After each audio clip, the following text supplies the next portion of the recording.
Hey guys, আসসালামু আলাইকুম। তোমরা সকলে কেমন আছো? আমি ভালো আছি আর তোমাদেরকে মিনি ব্লগে ওয়েলকাম। তো গাইস, একটা ড্রেস আমার অনেক দিন থেকে পরে আছে, মানে অনেক দিন আগেকার একটা ড্রেস। তো ভাবলাম এই ড্রেসটা আমি আজকে পরবো, ইচ্ছা করলো। তা আমি প্রায় একবার পরেছি এই ড্রেসটা, আর পরিনি একবারও।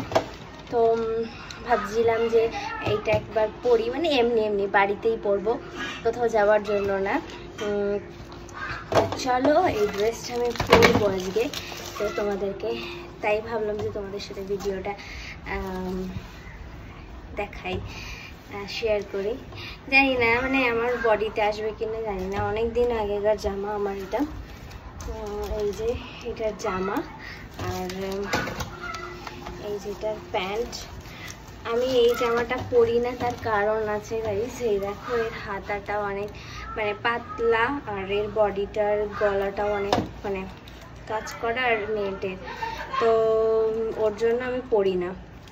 এই পিছনের দিকেও ওই সেম জিনিস, এর জন্য আমি পরি না। তো অনেক দিন ধরে পরে আছে, আর বেশি না বকে চলো এখন এটাকে পরা যাক। আমি জানি গরম, তো আমি পরে দেখাবো তোমাদেরকে, আমি খুব এক্সাইটেড। আমি জানি না এটা আমার বডিতে আসবে কিনা এখন। চলো। হেই গাইস, আমি রেডি হয়ে চলে এসেছি, আর বলো কেমন আমাকে লাগছে। আর একটু করে সেজেও চলে এসেছি তোমাদের সামনে। যাই হোক, তো বলো ড্রেসটা পরে আমার কেমন লাগছে। ড্রেসটা তোমাদেরকে ফুল দেখায়, এই যে, আর প্যান্ট সারারা।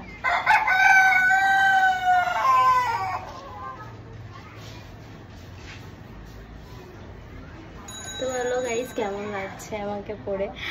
এটা 3 বছরের একটা ড্রেস, মুরগি ডাকছে। যাই হোক, ওটাকে সাইড রেখে আমার কথাটা শোনো। 3 বছরের একটা, 3 থেকে 4 বছর এটার বয়স জামাটার।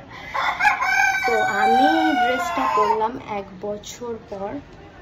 1 বছর আগে একবার না দুবার, যাই হোক আমি পরেছি। তারপর থেকে আমি একবারও ট্রাই করিনি, আজকে পরেই নিলাম। যাই হোক, তো কেমন লাগছে বলো ড্রেসটা, কেমন, কালারটাও অসাধারণ। শুধু আমি কিছু কিছু জিনিসের জন্য আমি পরি না, নাহলে ড্রেসটা সত্যিই খুব সুন্দর। যাই হোক, চলো বাই।